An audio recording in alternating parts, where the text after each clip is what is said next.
창세기 7장 1절부터 5절까지 보겠습니다. 창세기 7장 1절입니다. 여호와께서 노아에게 이르시되 너와 네 온 집은 방주로 들어가라. 네가 이 세대에 내 앞에서 의로움을 내가 보았음이니라. 너는 모든 정결한 짐승은 암수 7씩 부정한 것은 암수 2씩을 네게로 취하며 공중의 새도 암수 7씩을 취하여 그 씨를 온 지면에 유전케 하라. 지금부터 7일이면 내가 40주야를 땅에 비를 내려 나의 지은 모든 생물을 지면에서 쓸어 버리리라. 노아가 여호와께서 자기에게 명하신 대로 다 준행하였더라. 아멘. 창세기 7장 1절로 5절 말씀을 통해서 구원의 방주로 들어가라 라는 제목으로 말씀을 증거하도록 하겠습니다. 여러분들이 잘 알고 있는 것처럼 노아 때 하나님의 홍수 심판이 있었죠. 그 홍수 심판 때에 이 지구상에 거하는 모든 사람으로부터 시작해서 짐승, 땅에 기어다니는 것들, 또 공중의 새까지 심판을 받은 바가 있습니다. 근데 그러한 홍수의 심판 때에 오직 구원받을 수 있는 길은 무엇일까요? 구원의 방주로 들어가는 자만 구원을 얻을 수 있습니다. 구원의 방주에 들어가야 된다는 얘기예요. 구원의 방주로 들어가지 않으면 구원의 방주니까요. 그 모세가 그 승선한 모세가 아니라 노아죠. 노아가 그 방주에 탔는데 그 방주에 타지 아니한 모든 생물은 다 죽임을 당했습니다. 그러므로 그 방주만이 구원의 처소가 된다라고 말씀드릴 수 있습니다. 근데 왜 하나님께서 사람을 창조하셨잖아요. 그리고 생육하고 번성하고 충만하고 정복하라고 하셨는데 왜 사람을 창조하시고 하나님이 홍수로서 노아의 가족 빼놓고 다 심판했을까요? 이유가 있겠죠. 이유가 있겠죠. 죄악이 세상에 관영하였고 사람의 생각이 항상 악하였고 그러므로 그 하나님의 아들들과 사람의 딸들 사이에서 나온 네피림, 혼혈 종족들이라고 했습니다. 이 사람들이 패괴하고 강포함으로 말미암아 온 땅이 패괴하고 강포한 세상이 되어버린 거예요. 그래서 하나님께서 야 이거 도저히 고치기 어렵다. 그래서 하나님이 한탄하시고 홍수로 심판할 것을 작정했다라는 것을 깨우침 받기를 바랍니다.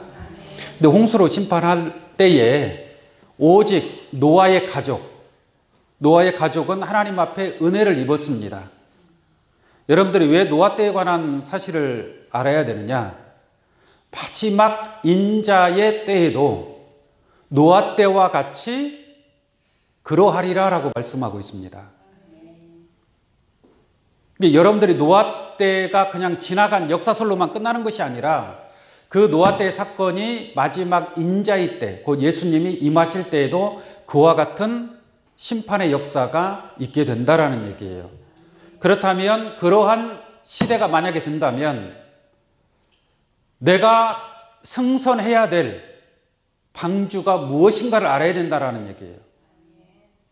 구원의 방주, 마지막 인자의 때에 나타나는 구원의 방주가 무엇인가를 그 비밀을 깨닫고 그 방주로 들어갈 수 있는 그러한 신앙이 되어야 할 줄로 믿습니다. 창세기 6장 13절을 한번 보겠습니다. 창세기 6장 13절 하나님이 노아에게 이르시되 모든 혈육 있는 자의 강포가 땅에 가득 가득함으로. 온 땅이 혈육 있는 자의 강포로 꽉 찼다는 얘기예요. 가득함으로 그 끝날이 내 앞에 이르렀으니 내가 그들을 땅과 함께 멸하리라 라고 말씀하고 있습니다. 다 죽을 수밖에 없는 거예요. 살 수 있는 길은 무엇이냐? 노아의 가족에게 하나님께서 너는 방주를 지으라 라고 얘기합니다. 방주라는 것은 네모나게 된 배를 얘기하는 거예요. 방주. 근데 방주를 지으라고 하나님께서 노아에게 얘기를 합니다. 자, 14절 한번 보겠습니다. 14절. 너는 잣나무로 너를 위하여 방주를 짓되. 방주를 지으라고 하죠. 이게 방주가 배인데 결국 이게 네모나게 생긴 배인데 그 뭐 조그마한 배가 아닙니다. 그 배의 길이, 넓이, 높이가 다 나와요. 그러한 방주를 지으라고 하는데 한번 보겠습니다. 14절. 너는 잣나무로 너를 위하여 방주를 짓되 그 안에 간들을 막고 역청으로 그 안팎에 칠하라. 15절. 그 방주의 제도는 이러하니 장이 300규빗이요 광이 50규빗이요 고가 30규빗이며, 이 규빗이라고 써 있죠. 규빗. 300규빗은, 장이라는 것은 길이를 얘기하는 겁니다. 길이가 300규빗이에요. 300규빗은 몇 미터냐? 135m입니다. 135m. 그 배의 길이가 135m예요. 지금도 여러분들한테 만약에 그 135m, 높이가 30규빗인데 14m예요. 14m. 세로가 23m입니다. 학교 운동장만한 배예요. 그러한 배를 여러분들한테 만들려고 하면은 만들 수 있을까요? 쉽지가 않겠죠. 지금 시대에도 그렇게 나무를 갖다가 배를 만들려면 쉽지가 않은데 이때는 노아 때란 말이에요. 노아 때. 근데 하나님께서 이렇게 방주를 지으라고 하니 노아는 지어야 돼, 안 지어야 돼? 지어야겠죠. 방주를 지어야만이. 그리고 노아의 사적에 관해서 말씀을 드렸죠. 노아의 사적이 무엇입니까? 뭐가 있어요? 노아는 의인이었고 당세에 완전한 자였고 하나님과 동행했다라고 말씀하고 있습니다. 하나님과 동행한 노아는 하나님께서 명령하신 대로 그 방주를 짓게 됩니다. 얼마 동안 지었는지는 뭐 정확하진 않아요. 정확하지는 않지만 어쨌든 간에 그 큰 3층 높이의 그 방주를 그 노아의 가족들이 짓게 되는 거예요. 한번 그 시대를 생각을 해보세요. 뭐 비가 홍수가 나는 것도 아니고 날씨가 멀쩡한 날에 그 노아의 가족이 땀 뻘뻘 흘리면서 그 나무를 베어다가 방주를 짓기 시작합니다. 많은 사람들이 좀 놀려대지 않았을까요? 그랬을 것 같아요. 멀쩡한 날에 무슨 방주를, 그렇게 큰 배를 짓고 있으니 사람들이 좀 노아의 식구들을 좀 이상하게, 좀 정신이 오락가락 하는 거 아닌가, 그렇게 손가락질 하지 않았을까 이렇게 생각을 합니다. 그래도 노아는 꿋꿋하게 그 방주를 지어 나갑니다. 할렐루야. 좀 힘들고 어려워도 겨우 노아와 세 아들, 그리고 아내와 며느리들, 그렇게 8식구가 그 큰 배를 지어갑니다. 여러 가지 많은 소리를 들었겠지만, 비방과 멸시를 받았겠지만, 그런 것을 참고 인내하고 믿음으로 방주를 완성하게 되는 것을 우리는 말씀을 통해서 깨달을 수 있는 줄로 믿습니다. 이러한 섭리를 여러분들이 잘 이해를 해야 마지막 인자 때에도 그와 같은 역사가 있게 되기 때문에 이 말씀이 이 노아의 섭리를 잘 깨달음으로 마지막 인자의 때에 영적인 노아의 가족과 같이 구원에 이를 수 있는, 방주에 들어갈 수 있는 그러한 신앙이 되기를 간절히 원합니다. 우리 히브리서 11장 7절을 한번 보도록 하겠습니다. 히브리서 11장 7절로 봅니다. 믿음으로 노아는, 이 히브리서 기자가 노아에 관해서 언급을 해요. 뭐라고 언급하는가 보겠습니다. 아직 보지 못하는 일에 경고하심을 받아. 지금 홍수가 났어요, 안 났어요? 전혀 비가 오지 않아요. 그런데 하나님으로부터 홍수로 심판한다는 경고를, 그 메시지를 들었어요, 안 들었어요? 들었단 말이에요. 그걸 믿어야 돼, 안 믿어야 돼요? 믿어야 되겠죠. 경고하심을 받아 경외함으로 방주를 예비하여. 만약에 믿음이 없다면 방주를 지을 수 있어요? 없는 겁니다. 다른 사람들은 다 방주를 짓지 않고 있어요. 오히려 노아의 가족을 멸시하고 있습니다. 그런 가운데에서도 그 시대가 패괴한 시대고 죄악이 관영한 시대였고 강포가 가득한 그러한 시대였지만 거기에 물들지 아니하고 하나님의 뜻대로 묵묵하게 노아는 자기의 길을 걸어간 줄로 믿습니다. 그렇게 해서 믿음으로 방주를 예비했습니다. 그 집을 구원하였으니, 그 집을 구원했던 그 가족 식구들을 구원했다라는 얘기예요. 구원하였으니 이로 말미암아 세상을 정죄하고 믿음을 좇는 의의 후사가 되었느니라. 이와 같이 노아는 믿음으로 방주를 예비했다라고 말씀하고 있습니다. 이게 믿음이 없이는 할 수 있어요? 없습니다. 그렇게 큰 배를 지금도 만들려고 하면은 그냥 포기할 것 같은데 노아의 가족이 그 방주를 믿음으로 예비했다라는 것을 알 수가 있겠습니다. 만약에 방주를 짓지 못했다면 노아의 가족도 구원받을 수 있겠습니까? 없는 거죠. 자, 베드로전서 3장 20절 말씀 보겠습니다.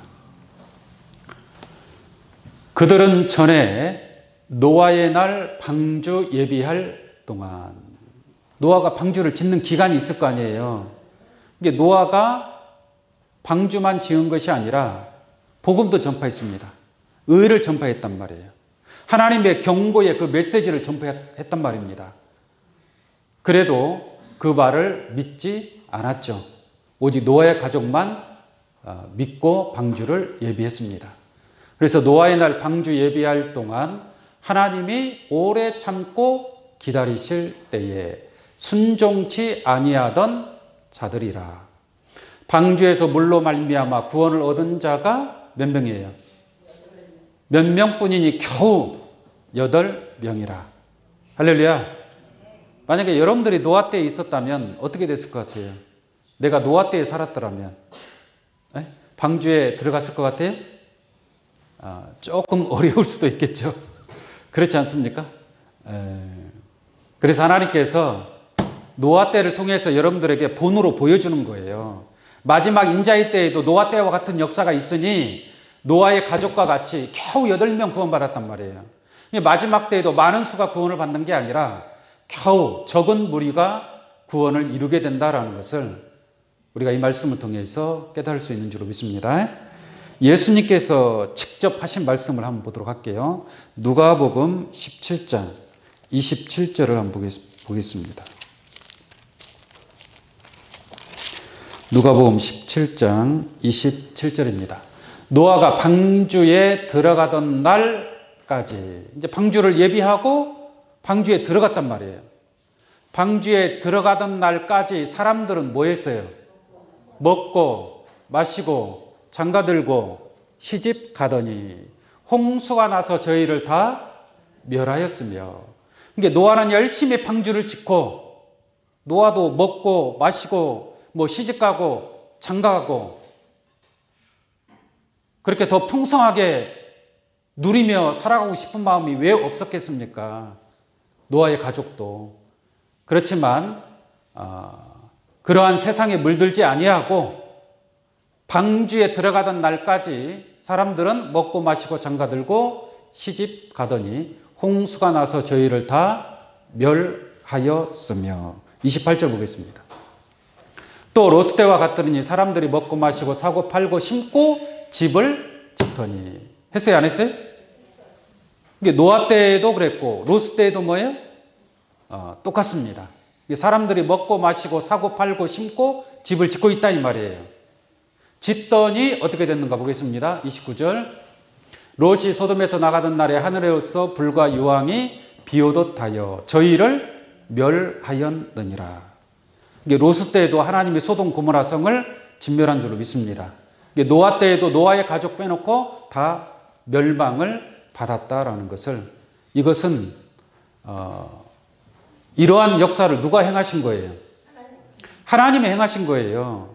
누가 한 것이 아니라 천지 만물을 창조하시고 사람을 창조하신 하나님께서 행하신 것입니다. 할렐루야.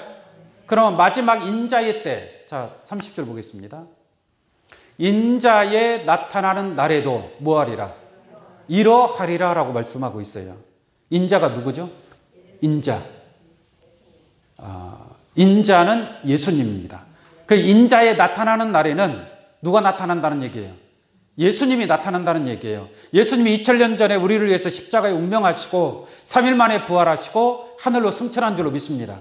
그 승천하신 예수님이 또 재림한다는 얘기예요. 재림하는 그날, 그것이 바로 인자가 나타나는 날, 인자에 나타나는 날에도 노아 때와 같은 이러한 하나님의 심판의 역사가 이루어진다. 그 이루어질 때에 누가 구원을 받을 것이냐라는 얘기예요. 오직 구원의 방주에 들어간 자들만이, 적은 무리가 겨우 8명이라고 했단 말이에요. 그 8명이라고 말하는 그 노아의 가족에 해당된 자들이 노아의 방주에 들어갈 것이고, 그 들어간 자들만이 구원에 이르게 될 것을 성경이 말씀하고 있는 줄로 믿습니다. 이게 방금 제가 누가복음 17장, 이 말씀은 예수님께서 직접 하신 말씀이에요. 예수님께서 직접 하신 그 약속의 말씀이 틀림없이 기록된 대로 이루어질 줄로 믿습니다. 인자에 나타나는 날에도, 지금 나타났어요? 안 나타났어요? 아직 안 나타났어요. 그러니까 나타나는 날이 있다는 얘기죠. 그 날이 되면 노아 때와 같은 이러한 역사가 틀림없이 이루어지게 됩니다. 이 말씀을 믿어야 돼요, 안 믿어야 돼요? 믿어야 된다는 얘기예요. 말씀을 믿지 않으면 노아의 가족이 하나님의 그 경고하심을 받아서 그 말씀을 믿었기 때문에 방주를 예비하게 된 거예요. 그렇기 때문에 방주로 구원을 받을 수 있었던 것처럼 마지막 때도 이러한 인자에 나타나는 날에도 이러하리라라는 그러한 하나님의 경고의 메시지를 여러분들이 지금 마음으로 믿고, 이 말씀을 그대로 믿고 순종하고 또한 영적인 방주를 예비하는 자가 되어 구원에 이르게 될 줄로 믿습니다. 예수님, 인자는 예수님이라고 그랬죠. 예수님의 이름의 뜻이 뭡니까? 예수 이름의 뜻.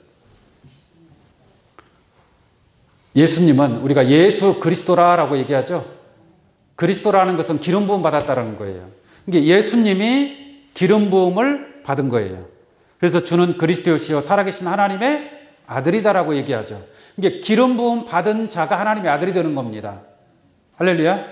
그래서 예수님은 그 마태복음 1장 21절 말씀 보면은 예수는 자기 백성을 저희 죄에서 구원할 자라는 뜻입니다. 죄에서 뭐 할 자라고요? 구원할 자. 이게 구원자라는 얘기예요. 구원자. 예수 외에는 구원자가 있어요? 없어요? 없어요. 하나님이 구원자로 보내신 것은 누구밖에 없다? 예수님밖에 없다. 그러니까 예수님 외에는 다른 이름으로 말미암아 구원 얻을 만한 이름을 주신 바가 없다 이 말이에요. 예수님 당시에 바리새인, 율법사, 제사장들, 사두개인, 바리새인파 수많은 그 장로와 유대인들이 있었지만 그들을 통해서는 구원에 이를 수 있어요? 없어요? 없어요. 오직 예수님만이 우리에게 구원을 주시는 줄로 믿습니다.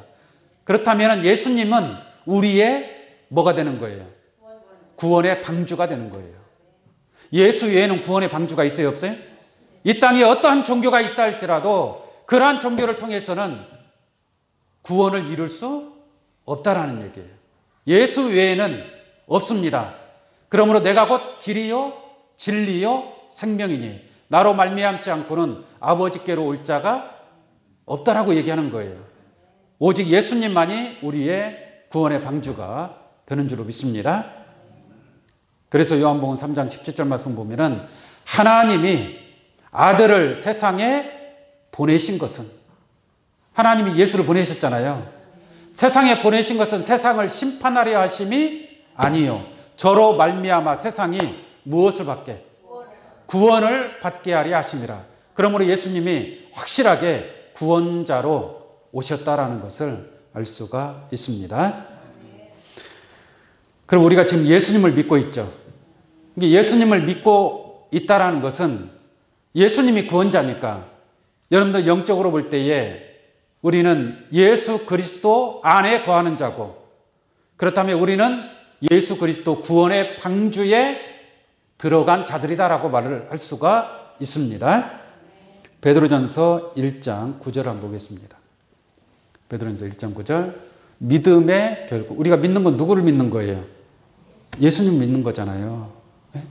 믿음의 결국. 결국이라는 것은 뭐냐면 모든 것이 다 끝나고 난 뒤에 결국은 이렇게 됐다. 그러죠? 이게 마지막에 가서 우리가 믿음, 여러분들이 믿고 가요, 지금. 우리가 성경을 통해서, 기도를 통해서, 예배를 통해서 하나님과 예수 그리스도를 알고 우리가 믿음으로 신앙생활을 하고 있는 줄로 믿습니다. 그럼 결국은 어떻게 되는 거예요? 믿음의 결국은 어떻게 돼요? 영혼의 구원을 받음이라 이 말이에요. 그러니까 우리가 예수 그리스도를 믿음으로 말미암아 영혼 구원을 받는다. 할렐루야. 믿습니까? 그렇다면 예수님은 우리의 영혼 구원의 방주가 되시는 분이다라는 얘기예요. 예수를 믿지 않으면 영혼 구원을 받을 수 있어요, 없어요? 없어요. 예수를 믿음으로 말미암아 그 믿음의 결국은 결국 마지막에 가서 영혼 구원을 받는 것이다. 그럼 예수님은 영혼 구원의 방주가 된다라는 것을 말씀을 드립니다. 우리가 예수님을 어린 양으로도 표현합니다. 성경에 어린 양이 나오죠. 예수님은 세상 죄를 지고 가는 하나님의 어린 양이로다. 예수님이 어린 양으로 표현하고 있습니다. 근데 예수님이 어린 양인데 예수님은 우리의 영혼 구원의 방주가 되신다라고 말씀드렸습니다. 근데 마지막 때에는 영육 구원의 방주가 또 나타납니다. 영육 구원의 방주. 우리가 영혼 구원을 받는다라는 것은 여러분들이 신앙생활 하다가 언젠가는 사람이 한번 태어나서 죽는 것은 뭐예요? 정한 것이라고 그러잖아요. 그래서 육체는 죽으면 어디로 돌아가는 거예요? 흙으로 돌아가요. 흙에서 나왔기 때문에 어쩔 수 없이 흙으로 돌아갑니다. 그 육체는 흙으로 돌아가지만 우리가 영혼 구원은 받아야 될 거 아니에요. 그래서 예수 그리스도를 믿음으로 말미암아 영혼 구원을 마지막에 가서 영혼 구원을 얻기 위해서 우리가 믿음을 가지고 신앙하고 있는 줄로 믿습니다. 그런데 또 마지막 때에 영육 구원의 방주가 나타난다는 얘기예요. 영육 구원의 방주가 있습니다. 그 내용을 한번 보도록 하겠습니다. 계시록 21장 9절을 한번 보겠습니다. 계시록 21장 9절입니다. 일곱 대접을 가지고 마지막 일곱 재앙을 담은 일곱 천사 중 하나가 나와서 내게 말하여 가로되 이리 오라. 내가 신부. 누구요? 신부.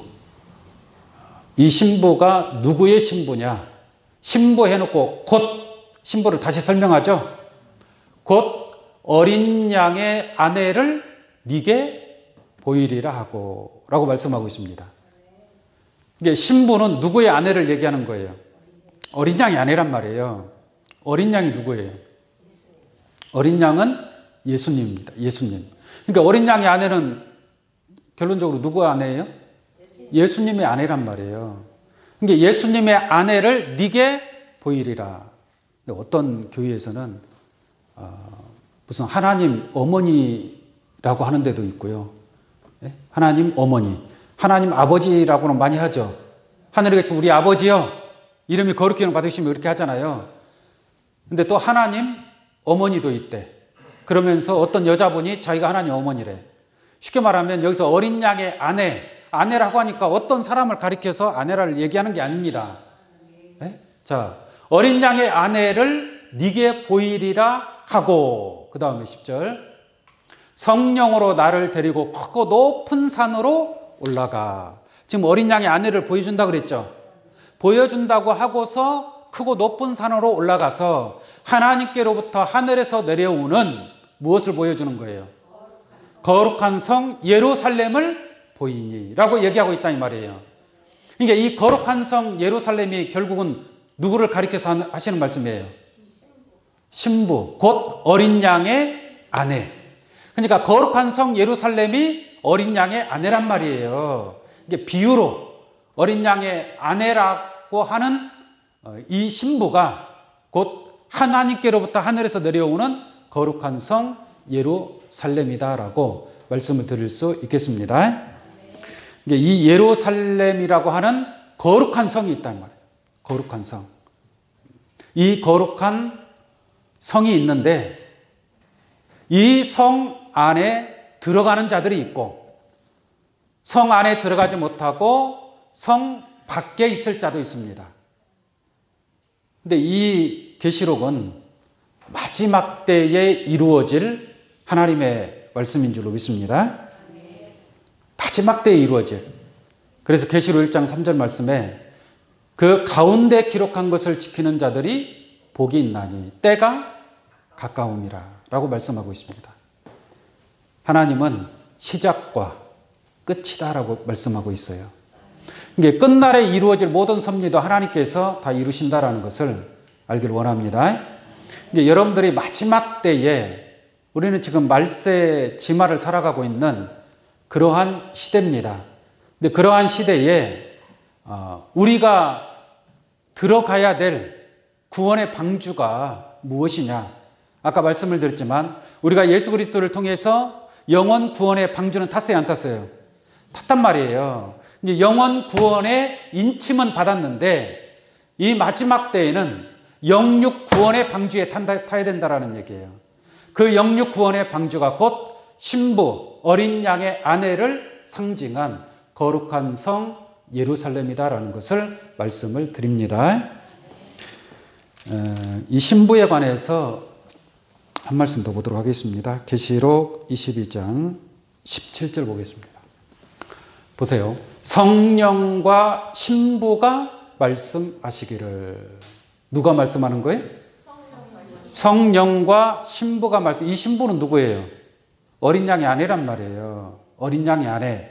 이게 성령이 함께한 신부가 말씀하시기를 오라 하시는도다.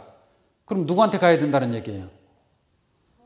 신부한테 가야 된다는 얘기잖아요. 신부가 오라고 하니까 이해 가시겠어요? 신부가 오라라고 한단 말이에요. 그럼 신부한테 가야 될 거 아니에요. 그러니까 신부가 오라 하시는도다. 듣는 자도 오라 할 것이요 목마른 자도 올 것이요 또 원하는 자는 값없이 생명수를 받아라라고 말씀하고 있습니다. 생명수라는 것은 생명의 말씀이잖아요.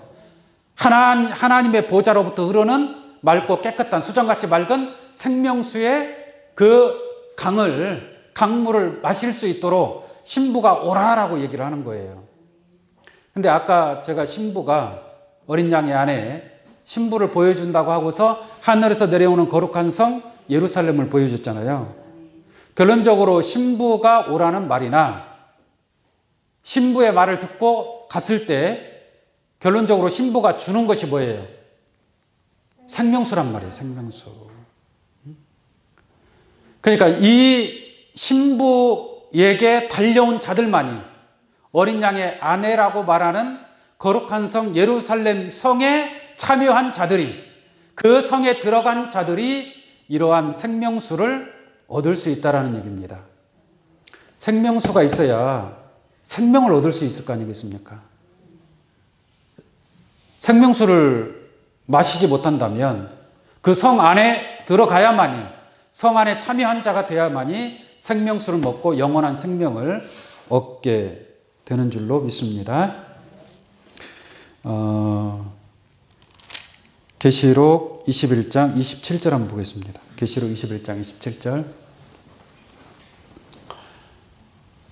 생명수 샘물을 마실 수 있는 거룩한 성에 참여할 수 있는 자들과 참여하지 못하는 자들에 관해서 설명을 드립니다. 그러니까 거룩한 성에 참여한다는 것은 뭐예요? 영적으로 볼 때 구원의 방주, 영육 구원의 방주에 참여한다라는 뜻입니다. 한번 보겠습니다. 27절. 무엇이든지 속된 것이나 가증한 일 또는 거짓말하는 자는 결코 그리로 들어오지 못하되. 그리로 들어오지 못한다는 것은 어디로 들어오지 못한다는 얘기예요? 거룩한 성 예루살렘에 들어오지 못한다는 얘기예요. 그러니까 마지막 때, 자 보세요. 하나님이 노아에게 방주를 지으라 그랬죠? 뭐 길이는 몇 규빗이고 높이는 몇 규빗이고 너비는 몇 규빗이고 또 1층, 2층, 3층으로 지어라. 그렇게 하나님께서 노아에게 그 방주의 모양, 그 제도를 다 알려줬단 말이에요. 그런 것처럼 마지막 때도 영적인 구원의 방주의 크기가 다 있어요. 크기가 다 있는데 한번 잠깐 볼까요? 21장 12절 보겠습니다. 21장 12절. 크고 높은 성곽이 있고 뭐가 있다고요? 크고 높은 성곽. 예루살렘 성의 구조를 얘기하는 겁니다. 성이 있으면 성곽이 있어요, 없어요? 성을 보호하는 울타리와 같은 성곽이 있잖아요. 네? 그래서 크고 높은 성곽이 있다는 얘기예요. 거기에 문은 몇 개 달렸어요? 12문이 있어야 되고 12천사가 있어야 되고 그 문들 위에 이름을 썼는 이스라엘 12지파의 이름들이 있다라고 얘기하는 거예요. 그 다음에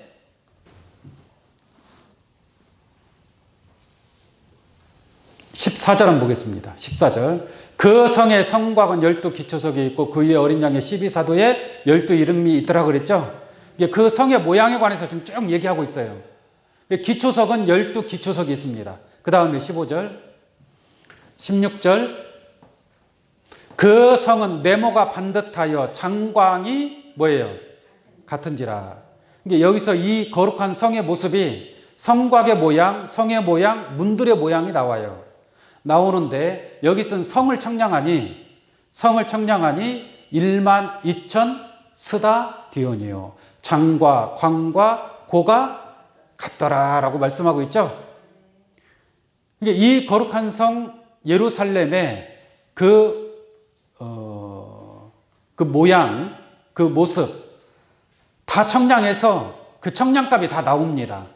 이러한 거룩한 성 예루살렘에 참여할 수 있는 자, 그 참여하는 자는 마지막 때 영육 구원의 방주에 참여하게 되는 거예요.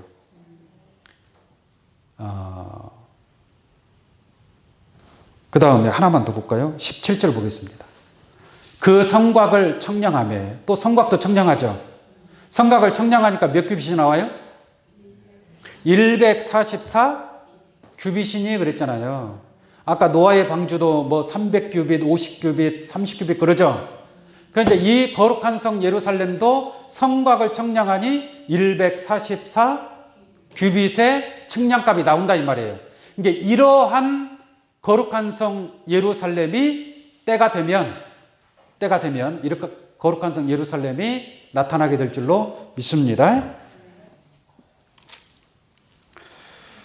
계시록 21장 2절을 한번 보겠습니다. 계시록 21장 2절입니다. 또 내가 보매 거룩한 성 새 예루살렘이 하나님께로부터 하늘에서 내려오니 그 예비한 것이 뭐라 그래요? 신부가 남편을 위하여 단장한 것 같더라. 그러니까 이 신부가 거룩한 성 예루살렘이라는 얘기예요. 그 거룩한 성 예루살렘이 신부로 나타나고 있습니다. 그런데 이 예루살렘이 하늘에서 내려오는데 21장 3절 보겠습니다. 3절. 내가 들으니 보좌에서 큰 음성이 나서 가로되 보라 하나님의 장막이 사람들과 함께 있음에 하나님이 저희와 함께 거하시느니 저희는 하나님의 백성이 되고 하나님은 친히 저희와 함께 계셔서 그 다음에 모든 눈물을 그 눈에서 씻기심에 다시 사망이 없고, 사망이 없다라는 것은 영육 구원을 받는다라는 얘기예요. 영육 구원. 근데 지금까지는 우리가 예수 그리스도를 통해서 영원 구원의 방주에 탔단 말이에요. 이제 마지막 때에는 이 거룩한 성 예루살렘이라고 하는 영육 구원, 곧 다시 사망이 없고 애통하는 것이나 곡하는 것이나 아픈 것이 다시 있지 아니하리니. 지금 아파서 고생하시는 분들 있어요, 없어요? 얼마나 많이 있습니까? 그런데 이 거룩한 성 예루살렘에 참여한 자들은 눈물이 없고 다시는 사망이 없다 이 말이에요.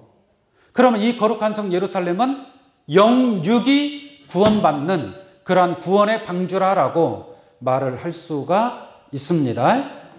근데 이러한 영육 구원의 방주에 들어갈 수 있는 자들이 아무나 들어갈 수 있는 게 아니라 이 말이에요. 그냥 입으로 주여 주여 한다고 해서 들어갈 수 있는 곳이 아니다라는 얘기입니다. 뭐 어떠한 자들이 이 영육 구원의 방주에 승선할 수 있을까에 관해서 한번 보도록 하겠습니다. 아까 봤는데 계시록 21장 27절 보겠습니다. 계시록 21장 27절입니다. 자, 보세요. 무엇이든지 속된 것이나 세속적인 걸 얘기하는 겁니다. 세상적인 것, 육신적인 것. 너무나 세속에 빠져 있으면 돼야 안 돼요? 세상에 빠져 있으면 어떻게 거룩한 성에 참여할 수 있겠습니까? 영육 구원을 받을 수 있는 거룩한 성에 참여할 수 없다는 얘기예요. 세속에 빠져버리면. 또 속된 것이나 또 뭐 있어요? 가증한 일. 겉과 속이 다르다는 얘기죠. 뻔히 아는데도 그냥 거짓말을 대놓고 하는 사람들. 이 가증한 사람들입니다. 영적으로 깨닫기 바랍니다. 가증한 일 또는 거짓말하는 자는 결코 어디로? 그리로. 그가 어디예요? 거룩한 성 예루살렘. 영육 구원의 방주다 이 말이에요. 이러한 자들은 결코 들어오지 못하되 오직 어린 양의 생명책에 기록된 자들만이 그 거룩한 성에 참여하게 되는 줄로 믿습니다. 계시록 22장 14절로 보겠습니다. 계시록 22장 14절. 그 두루마기를 빠는 자들은 복이 있으니. 두루마기를 빤다라는 것은 두루마기가 더러워졌다는 얘기잖아요. 더러웠으니 좀 더러운 걸 열심히 빨죠. 그런 것처럼 영적인 옷이 더러워지면 빨아야, 빨면은 무슨 옷이 되는 거예요? 흰 옷이 되는 거예요. 흰 옷. 새 옷이 아니라 흰 옷이 되는 거예요. 흰 옷. 깨끗한 옷이 되는 거예요. 깨끗한 옷. 그래서 두루마기를 빠는 자들은 복이 있으니 이는 저희가 생명나무에 나아가며 그 다음에 문들을 통하여 어디에 들어가는 거예요? 성에 들어갈 권세를 얻게 된다는 얘기예요. 그러니까 옷이 더러운 사람은 들어갈 수 있어요? 없어요? 없어요. 깨끗한 사람만이 들어갈 수 있어요. 예를 들어서 말씀을 드립니다. 청와대가 있어요. 청와대에 누구라도 들어가고 싶죠? 근데 더러운 옷을 입은 사람은 들어가요? 못 들어가요? 청문회를 통해서 이 사람이 과거에 어떤 짓을 했는지 싹 밝혀낸단 말이에요. 근데 그 뭔가 불법을 저지른 일이 있어요. 그러면 쉽게 말하면 청와대가 거룩한 성이라고 한번 해봐요. 하나님이 거하신 거룩한 성이다. 그 성에 들어갈 수 있어요? 없어요? 없는 거에 더러운 옷을 입고는 그 거룩한 성에 참여할 수 없단 말이에요. 그래서 빠는 자들만이, 흰옷을 입은 자들만이, 거룩한 자들만이 그 문들을 통해서 성에 들어갈 권세를 얻게 된다는 것을 알기를 원합니다. 하나 더 보도록 하겠습니다. 계시록 22장 19절입니다. 만일 누구든지 이 책의 예언의 말씀에서 제하여 버리면 하나님이 이 책에 기록된 생명나무와 거룩한 성에 참여함을 뭐한다? 제하여 버린다. 제한다는 것은 성에 들어가요, 못 들어가요? 그 구원의 방주에 못 들어간단 말이에요. 노아가 방주를 짓고 노아의 가족이 들어갔죠. 다른 사람도 비가 오니까 문 열어달라고 막 두들겼을까요? 안 두들겼을까요? 두들겼겠죠. 열어줘요? 안 열어줘요? 못 들어가는 거예요. 절대로 들어갈 수가 없는 거예요. 그런 것처럼 이 말씀도 마지막 때에도 마찬가지예요. 인자의 때에도 그러하리라라고 말씀하고 있잖아요. 마지막 때에도 예언의 말씀에서 제하여 버리면 잘 들으세요. 예언의 말씀을 제한다라는 것은 이 말씀을 찢어내버린다는 얘기예요. 이게 찢어내서 모르는 거나 붙여놓고 모르는 거나 이 예언의 말씀을 깨닫지 못하고 있으면 뭐 하는 자가 되는 거예요? 제하는 자가 되는 거예요. 제한다는 것은 모른다는 거예요. 그냥 마지막 때 하나님의 뜻이 어떻게 이루어지는지 난 모르겠다. 먹고 마시고 사고 팔고 심고 집을 짓고 시집가고 장가가는 일에 정신이 팔려서 하나님의 뜻을 알아요 몰라요? 모르는 게 제하는 거란 말이에요. 이게 이 제하는 자들은 거룩한 성에 참여함을 뭐한다? 제하여 버린다는 얘기예요. 그럼 알아야 돼 몰라야 돼? 알아야 돼요. 여러분들이 세상에서 많은 일을 해도 상관이 없지만 그러나 하나님의 뜻은 알아야 돼 몰라야 돼요. 하나님의 뜻을 알고 영육 구원의 방주에 들어가야 됩니다. 마지막 전무후무한 환란의 심판이 있는 줄로 믿습니다. 노아 때의 심판보다 소돔 고모라성 심판 때보다 더 크고 엄청난 그러한 전무후무한 환란의 심판 때에 이 구원의 방주에 들어간 자들만이 구원을 받는 거예요. 할렐루야. 그 들어간 자들이 곧 이 거룩한 성 예루살렘에 참여하는 자들입니다. 할렐루야. 이 말씀을 통해서 이 말씀을 깨달음으로 여러분들의 이름이 생명책에 농명된 자로서 또한 두루마기를 빠는 자들로서 또한 예언의 말씀을 제하지 아니하는 자들로서 거룩한 성에 넉넉하게 구원의 방주에 들어갈 수 있는 여러분들이 되기를 원합니다. 오늘날 많은 사람들이 지금 신앙생활하고 있어요. 근데 어떤 사람은 구원의 방주에 타야 되는데 잘못 알고 멸망의 방주에 탄 사람도 있습니다. 구원의 방주만 있는 게 아니에요. 멸망의 방주도 있어요. 이 멸망의 방주를 어떤 성으로 비유하고 있느냐? 바벨론 성으로 비유하고 있습니다. 거룩한 예루살렘 성도 있지만 더러운 바벨론 성도 있어요. 근데 어떤 사람은 다 바벨론으로 타고 있어요. 바벨론 그 성에 거하는 자들은 멸망의 방주를 타고 있는 것이나 마찬가지예요. 마지막 하나만 보도록 하겠습니다. 계시록 18장 2절입니다. 계시록 18장 2절 힘센 음성으로 외쳐 가로되 무너졌도다 무너졌도다. 뭐가 무너져요? 큰 성 바벨론. 이 성으로 들어가면 돼야 안 돼요? 이 바벨론이라고 하는 큰 성으로 들어가면 안 된단 말이에요. 그 바벨론 성은 멸망할 방주란 말이에요. 멸망할 방주. 이게 침몰한다는 얘기, 침몰. 타이타닉호가 침몰하는 것처럼 이 큰 성 바벨론은 침몰하게 되어 있습니다. 할렐루야. 그 성에 탔으면 빨리 내려와야 돼, 안 내려와야 돼? 그 성에서 빨리 빠져나와서 어디로 가야 돼요? 구원의 방주로, 거룩한 성 예루살렘을 향해서 나아가야 될 줄로 믿습니다.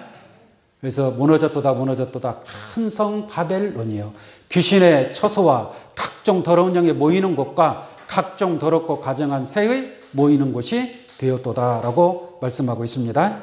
바벨론 성에서 빨리 나와서 구원의 방주 거룩한 성 예루살렘 이 생명수를 마음껏 먹고 마실 수 있는 비유로 말하자면 여러분들이 오늘 주일날 이 교회에 달려나온 줄로 믿습니다. 이 교회를 통해서 하나님의 이 거룩하고 깨끗한 진리의 생명수를 마음껏 먹고 마시는 줄로 믿습니다. 다시 말하면 이 교회는 마지막 때 영육 구원의 방주가 되어야 됩니다. 그러한 방주가 될 수 있는 하나님의 약속된 말씀이 있어야 될 줄로 믿습니다. 그러나 큰 성 바벨론은 큰 성이니까 사람들이 많이 모이겠지만 결국은 그러한 성은 멸망의 방주로 무너질 수밖에 없지만 여러분들은 구원의 방주에 참여한 줄로 믿습니다. 이 구원의 방주를 통해서 새하늘과 새 땅을 유업으로 받는 귀한 여러분들 되시기를 예수의 이름으로 축원합니다. 말씀 마치도록 하겠습니다. 기도하겠습니다.